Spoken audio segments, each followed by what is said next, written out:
Huomenta Tšekeistä, ajopäivä 20 ja tarkoitus oli eilen yöpyä tuo Saksan puolella, mutta olin jo niin lähellä Tšekin rajaa ja täällä on majapaikat sen verran halvempia, että sen takia täällä.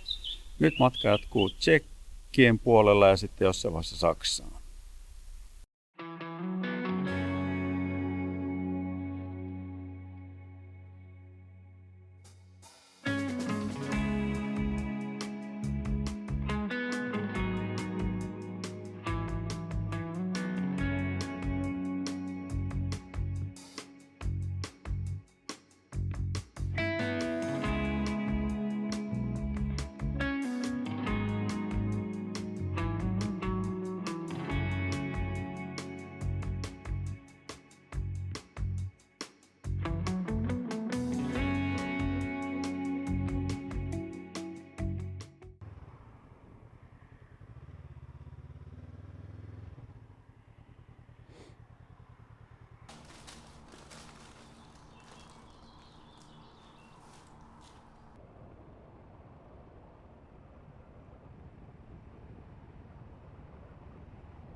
Mitähän nää on?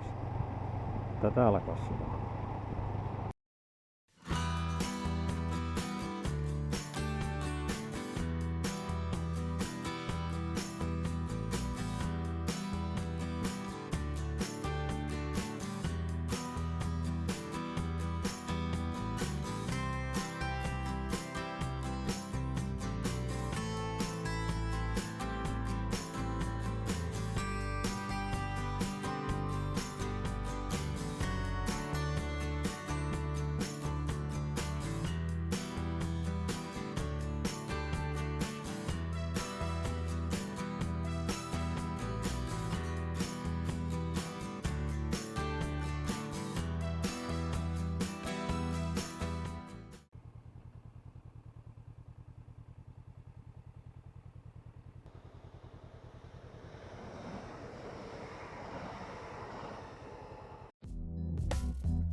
Se olisi lounasaika, eiköhän tuolta jotain sopivaa löydy.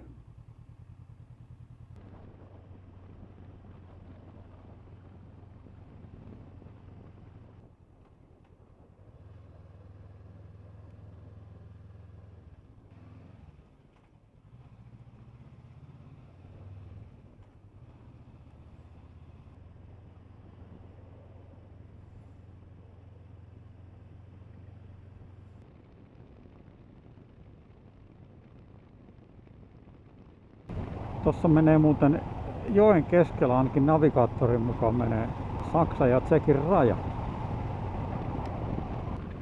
No niin, ja tän reissun aikana toinen kerta kun saavun Saksaan. Täällä Saksassa menee sitten varmaan muutama seuraava päivä.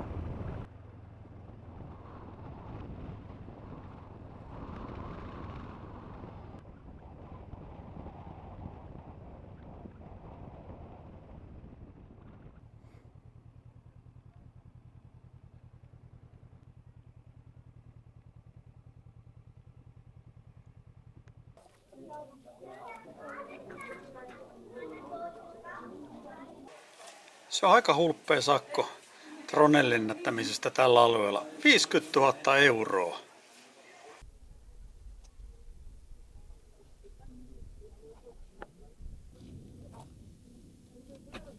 Ja ukkonen jyrisee.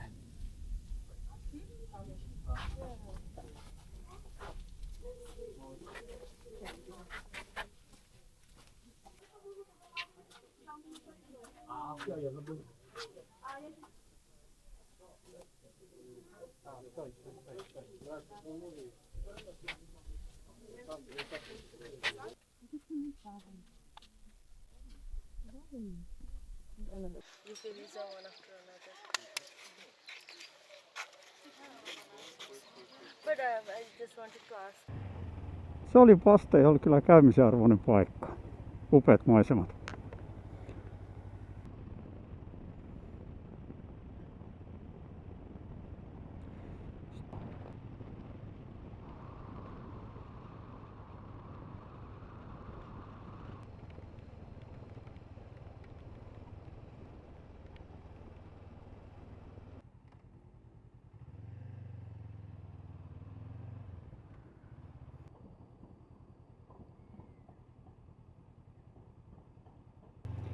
Tämä mun majapaikka on aivan kaupungin ytimessä, että katsotaan miten toi pysäköinti järjestyy.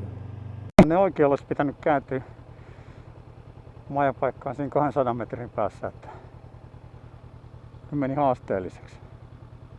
Nyt täytyy vähän ajella jalkakäytäviä pitkin, jotta pääsee hotellille. Ja hotellihan on ihan siinä. Katsotaan mitä nyt tuumaa, että mä jätän pyöräni tähän.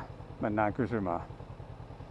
Noniin, Dresdenissä ja ajopäivähän oli hyvä, ellei erinomainen. Aamulla oli vähän viileitä, tihutti vettä, mutta päivä parani vaan koko ajan kelien myötä. Ja Bastei oli tosi upea paikka.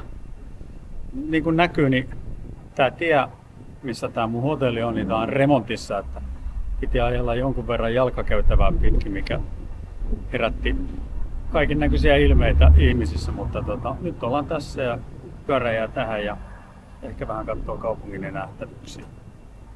Ibis Budget Hotelli 60, ihan Dresdenin kaupungin ytimestä. Aika loistavaa. Tosiaan kun pyöränkin sait alas oven eteen parkkiin.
Huomenta, kello on vähän vaille 7, ajopäivä 21 ja nyt tarkoitus päästä ennen aamun ruuhkaa täältä Dresdenistä ulos. Ja kyllähän pyöräreissulla tarkoitus on aina välttää näitä isoja kaupunkeja, että ei ole mitään herkkua ajaa näissä. Tää meni nyt ihan ok Dresdenin kohdalla. Täällä alkaa olla jo ruuhkaa tonne kaupunkiin, vaikka tästä on vielä monta kilometriä keskustaan.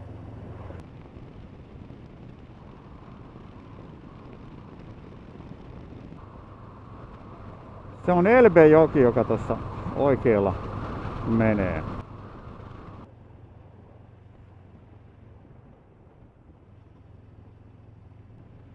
No nyt on iso ja komea linna.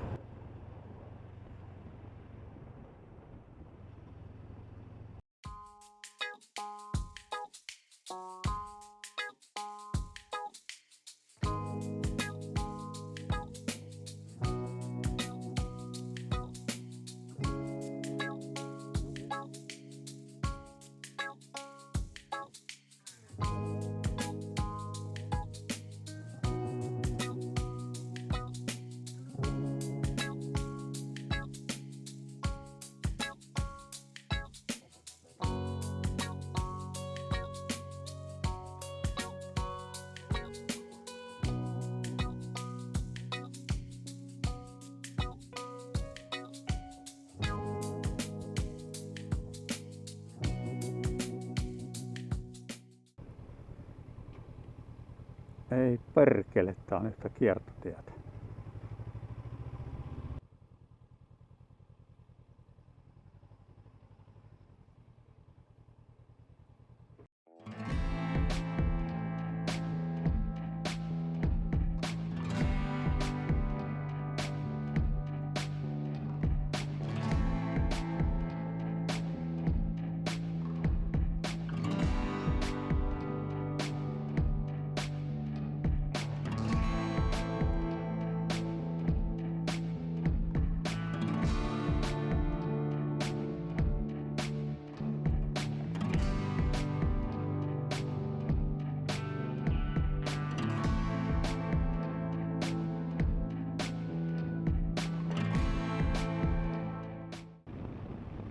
No niin, nyt tää alkaa olla Harz-vuoristoa.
Tähän siinä on tapahtunut.